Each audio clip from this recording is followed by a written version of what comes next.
Hi guys, so we learned how to say I and you in Korean. In 반말, I is 나 and you is 너. In 존댓말, I is 저, but how do you say you in 존댓말? So this is what we're going to learn today. So if you want to say you study Korean in 반말, you can say 너는 한국어를 공부해, right? And you are my friend would be 너는 내 친구야. Then how do you say these two sentences in 존댓말? You should know how to say you in 존댓말 form, right? And if you use a translator, you will get 당신 for you. 당신, right? And this is because there's a variety of ways to say you in 존댓말, and the translator doesn't have enough context to come up with the right you in that sentence. So it just gives 당신, which does mean you, but it's barely used in spoken Korean. So before we move on to many ways we can say you in Korean, let's first clarify one thing first. So what exactly is 당신? Why do we even have the word 당신 if it's not used? So 당신 is used. I wouldn't say it's not used at all. It's just that it's not used in normal conversation. So 당신 has several meanings, but the commonality in each meaning is that it all means you. It all means a second person pronoun that means you, and it has 4 different usages. So let's first look at the first usage, you, that is used between married couples. And I don't know if you guys have ever heard of the term 여보, which means dear or honey or darling, that is used between married couples. And 당신 is also used between married couples, but it's a little bit different from 여보, in that 당신 is still a pronoun that means you, whereas 여보 is just an affectionate term to call each other. So 여보 is translated to honey or darling, and 당신 to you. So let's take a look at the following clips to get the difference clearly. 당신 어디야? 다쳤다며? 미안해, 여보. 당신이 뭐가 미안해요? 당신 어디야? 당신 어디야? 미안해, 여보. 미안해, 여보. 당신이 뭐가 미안해요? 당신이 뭐가 미안해요? I hope you get the difference by now. So that's how it's first used. And second, it's also used to call someone you in a negative tone. 당신 누구야? 당신 뭐야? 당신 의사 맞아? And 누구야 means who is it, right? And by adding 당신, it becomes you, but it's in a negative, more aggressive and hostile tone. And also in this sentence, 당신 뭐야? You are what? 당신 의사 맞아? You, doctor, correct? Are you even a doctor? What are you? Are you even a doctor? So here, 당신 is used to mean you in a more hostile, aggressive way. So you can use it to someone that you don't know and have negative feelings towards. You won't hear it as much in real life, but in K-dramas or movies, you'll sometimes hear this being used. And other than this, 당신 can also be used when you are calling someone you who is unspecific. And it's usually in writing, like in books or advertisements, and even some translated sentences. Readers of the book or ads are people who are not like specific, right? They can be anyone who are reading that book or that ad, right? So in that case, you can use 당신 in this context. Like in the title of these books, they all have 당신, and 당신 means you here. And also in many like translated sentences, you'll see that 당신 is used when you is not a specific person, but more like you in general. And the last usage is you in poetic or romantic tone. So you'll still hear 당신 being used in some parts of the lyrics in Korean songs or poems. IU, the Korean female singer, her songs have a lot of 당신. And they all mean you in a poetic and romantic way. And because it's a song, it doesn't sound weird for 당신 to be used, but if you use that in real life conversation, it would definitely sound a bit weird. then what are the proper ways to say you in Korean? And one brief answer is in third person form. You can say you in third person form. And in English, it sounds childish to use third person to mean you, right? You can do that to little kids, like, Kylie is a good girl, aren't you? What happened to our Danny, right? But in Korean, a third person pronoun used as a second person pronoun doesn't sound childish. It's a normal way to say you. And there are 4 major ways you can use the third person form to mean you. And let's look at the first one first. So you put she or 님 after a person's first name. So in Korean, if you call someone just with their first name, it kind of sounds rude, especially if you're not close to that person, and especially if you're speaking in 존댓말. So a better way is for you to put she or 님, which kind of means Miss or Mr. or Mrs. after the first name. So for example, if you say, I will give you a call tomorrow to a person whose name is Jeff, you can say, 내일 제프 씨한테 전화 드릴게요. So 제프 씨 here is used to mean you. Or if you're saying this to a person whose name is Vicky, you can say, 내일 비키님한테 전화 드릴게요. So also here, 비키님 is used to mean you. So in both sentences, you is in third person, right?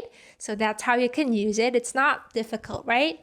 But if the other person is a stranger and you don't know that person's name, what you can do is you can first ask what his or her name is so that you know what to call them when saying you. So you can ask, 이름이 뭐예요? But better and more polite ways would be, 이름이 어떻게 되세요? Or 성함이 어떻게 되세요? Both 이름 and 성함 mean name, and 성함 is an honorific form of 이름. So it's a word that sounds politer, but both are fine. And 어떻게 means how, and 되다 means become. So in literal translation, it would be name, how, become. But it doesn't make sense in translation, right? So you can just memorize this whole phrase and use it next time when asking other person's name. And if that person tells you her or his name, then you can put 씨 or 님 after the name. But if you're too shy to ask the other person's name and don't know how to call the other person, fortunately, there's a word you can use, and that's 그쪽. 그쪽. So 그쪽 literally means that side. And we use this word when referring to you who we're not really close with, or you're too shy to call that person by his or her name. 그쪽 기다렸어요. 그쪽이 상관할 일 아닙니다. 그쪽도 조심하시오. So it can be used like this, but 그쪽 might not be appropriate to use to people who are like way older than you. Like you cannot say 그쪽 to a grandma or grandpa you meet on the street. So you can only use it with people who seem to be about your age or younger. And the third way of saying you in third person is by calling him or her with a social name. So by social name, I mean a name given to you by the role or position you take in a social group, whether it be a family, school, work, etc. So as you can see, there are a lot of social names in Korean, and there are many more other than the ones I wrote here. And studying all these social names would itself be a hardcore study. But let's look at some of them in each group. 엄마 means mom, 아빠, dad, 할머니, grandma, 할아버지, grandpa, 언니 for an older sister, 오빠 for an older brother, and 누나 as well. It's used for older sister, and 형 for older brother. But these two are what you can use if you are a female, and these two are what you can use if you are a male. So if you are a girl and you have an older brother, you can call him 오빠. And if you are a boy and you have an older sibling, older brother, you can call him 형. Same with 언니 and 누나. 이모 means aunt. 고모 is also an aunt, but 이모 is used for aunt in your mother's side. So it's used for your mother's sister. 고모 is for your father's sister. 이모부 and 고모부 means your aunt's husband and your aunt on the father's side's husband. And 삼촌 means uncle, the brother of your mother or your father. And in case you're wondering what to call your cousins who are older than you can just go with 언니, 오빠, or 누나, 형 if you are a male. And 동생. 동생 means a family member who's younger than you. So to call your 동생's you can just use 너. You can just use the informal form. 너, you. And how about the next group? 선배, 후배. 선배 is used when you're calling a senior. So what I mean by senior is someone who started school before you. So let's say if you started school in 2018, then people who have started school in 2017 or before that are your seniors, are your 선배s. So you can call them your 선배. And people who have started school after you are called 후배. So you can also call your friends 언니 or 오빠 or 누나 or 형, even if they are not your family member. So anyone female who's older than you, who's your friend, you can call her 언니 or 누나. Or anyone who's older than you, who's male, you can call 오빠 or 형. 선생님, teacher, 교수님, professor, and 어머님 and 아버님 can be used for people who are mothers and fathers of your students or of your friends. So 어머님, 아버님. And also at work, there's a variety of terms. So these two are the most commonly used ones, 사장님 and 대표님. So they all mean the head of the group. So you can call your boss or the CEO of the company 사장님 or 대표님. And the rest of these terms are all the positions, name of the positions in big companies in general. So let's say if you are with a 실장, a person who's in the position of 실장 in the group, you can call her or him 실장님. So you attach 님 after their position when calling them. And there are also terms like 아저씨, 아주머니 or 아줌마, 아가씨, and 총각. So you can call a male who's probably in their 30s, 40s, 50s, 아저씨, 아저씨. So 아저씨 is a bit different from 오빠 or 형 in that this is used more for people whose age gap is bigger. And 아주머니 as well, it's used for middle-aged women. And 아줌마 is another term for 아주머니. But for some reason, 아줌마 kind of sounds offensive. It kind of sounds rude to just call a woman 아줌마. And 아주머니 is a more friendly term. So you can bear that in mind. And 아가씨 is used for younger ladies who haven't married yet. And 총각 as well, it's used for young guys who have not married yet. So these are the many social names in Korean. So when you're asking your mom, when are you coming? You can say, 엄마 언제 와? So 엄마 here is used to mean you. Or just like we have learned so far, we can remove the subject in a sentence and just say 언제 와? And that's totally fine too, because we learned that when the subject in a sentence is obvious, we can just remove it, right? So in many cases, you can actually be deleted, but if you want to specify the subject, you can use the third person pronoun to mean you. And if you want to say, I miss you to your sister, you can say 언니 보고 싶어 or 누나 보고 싶어 if you are male. And when you say, what are you studying to your senior at school, you can say 선배 뭐 공부해요? 선배 뭐 공부해요? Or you can actually put 님 after 선배 and say 선배님 뭐 공부해요? But 선배 is just fine too.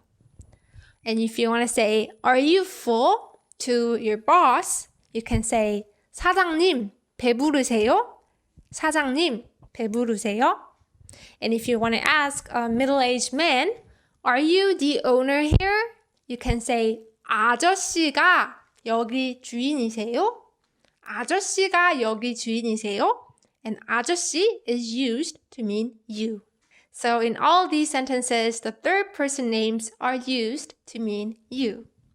The fourth one, it's calling them by their job title, not the position, but the job name itself. And you can add 님 at the end. So to list some job names in Korean, 선생님 means teacher, 의사, doctor, 기사, driver, 기자, journalist, 작가, writer. For 선생님, there's already a word 님 attached to it, so you can use 선생님 to mean not only the job teacher, but also to call someone who's a teacher, you. So when you say, I am thankful for you to a teacher, you can say, 저는 선생님께 감사드려요. 저는 선생님께 감사드려요. Here, 선생님 is used to mean you. But for other job names, it's rude to call someone just with their job name, like 의사 or 기사. Like you cannot call someone, hey 의사, hey 기사, hey 기자. It does sound rude. So what you can do is you can attach 님 or even 선생님 after the job name.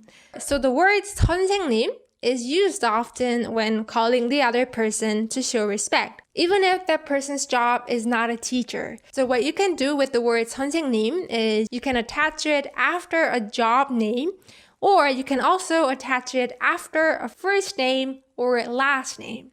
You can even call a stranger 선생님 if you want to show respect. But anyways, when you're saying, I trust you to your doctor, you can say, 저는 의사 선생님을 믿어요. And 의사 선생님 here means you, right? And again, you cannot say 의사 because that would sound rude. You should put 선생님 after a job name. 의사님 is also fine, but for some reason, 의사 선생님 is used a lot more often than 의사님, and it sounds more natural. So you can say 의사 선생님. And when you want to say, I am your fan to your favorite writer, you can say, 저는 작가님의 팬이에요. 저는 작가님의 팬이에요. Or you can also say, 저는 작가 선생님의 팬이에요. 저는 작가 선생님의 팬이에요.